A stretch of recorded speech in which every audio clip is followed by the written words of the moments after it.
مجھے جب پہلی دفعہ ڈاکٹر سٹار صاحب کا تعارف ہوا نا، میں اپنے آفس کے کام کے سلسلے میں 2007 میں کراچی گیا تھا، تو ڈیفینس میں ہمارا ایک ہاسٹل تھا، اس میں ہم رکے.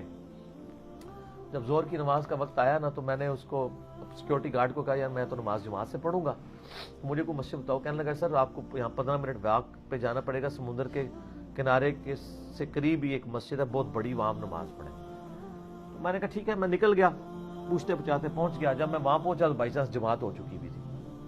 میرا خیال تھا وہاں پہ 1:30 بجے نماز ہوگی، لیکن 1 یا 1:15 بجے ہو چکی تھی. بہت بڑی مسجد. اب میں تو کٹر بریلوی تھا نا اس وقت، تو میں سونگنا شروع کیا کہ یہ مسجد کس فرقے کی ہے. بڑا سونگ گیا جی، نہیں پتہ لگا، کیونکہ اس میں کوئی علامت ہی نہیں تھی. نہ یا اللہ یا رسول اللہ لکھا تھا، نہ یا اللہ مدد لکھا تھا، نہ حق چاریہ لکھا تھا، نہ کوئی پنجا لگا ہوا تھا. صاف ستھری مسجد، ایڈی بڑی مسجد، غلطی نال بھی کوئی چیز نہیں تھی لکھی ہوئی. میں سوچ میں پڑ گیا یہ مسجد کس فرقے کی ہے. تو میری عادت ہے کہ کوشش ہوتی ہے میں جماعت سے ہی نماز پڑھوں. کچھ لوگ وضو کر رہے تھے، میں نے ان کو کہا کہ جی جماعت کروا لیتے ہیں، کیونکہ نماز کا میری جماعت رہ گئی. تو ان کا ہاں جی کرا لیتے ہیں. میں نے کہا یار یہ دیوبندیوں کی نہیں لگتی ہے، ورنہ تو دیوبندی تو دوسری جماعت ہی نہیں کرانے دیتے. بریلویوں والی کوئی دور دور تک اس میں نشانی نہیں ہے مسجد میں. بریلوی قائل ہیں دوسری جماعت کے.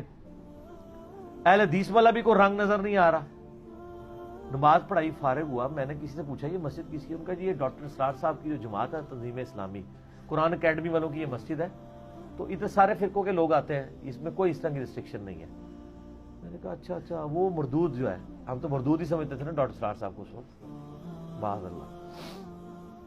میں فارغ ہی تھا، کام کوئی نہیں تھا. میں کیا مغرب تک، مغرب روٹی کھانی ہے، پھر ہم نے کہ رات کو یا فجر پڑھ کے ہم نے کہیں دور جانا تھا سائٹ پہ.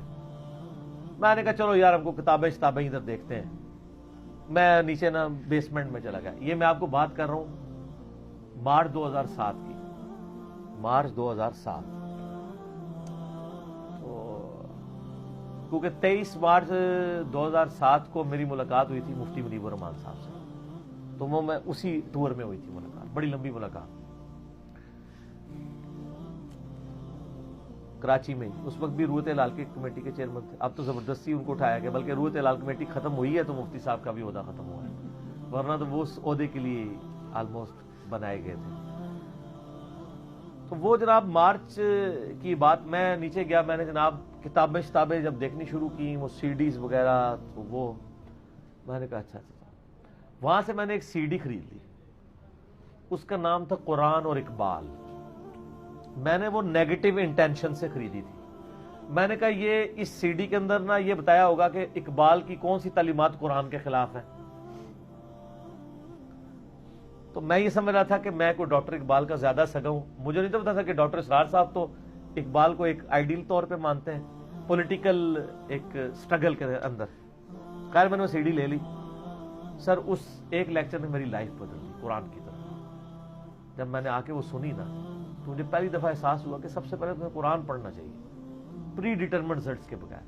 تو میں نے قرآن پڑھنا شروع کیا، تو آہستہ آہستہ میرے عقیدوں کی اصلاح ہوئی. پھر میں ڈاکٹر صاحب کے پاس گیا، دستبوسی کی، ان کو بتایا بڑی ڈیٹیل. 2 دفعہ میری ان کی بڑی لمبی ملاقات ہوئی، بڑی شفقت فرمائی.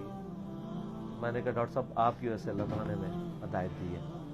ڈاکٹر صاحب کی آنکھوں میں آنسو آ گئے. انہوں نے کہا بیٹا آپ اللہ کا شکر ادا کریں، اللہ تعالیٰ نے آپ کو بہت بڑی دولت دے دی ہے، توحید کی دولت.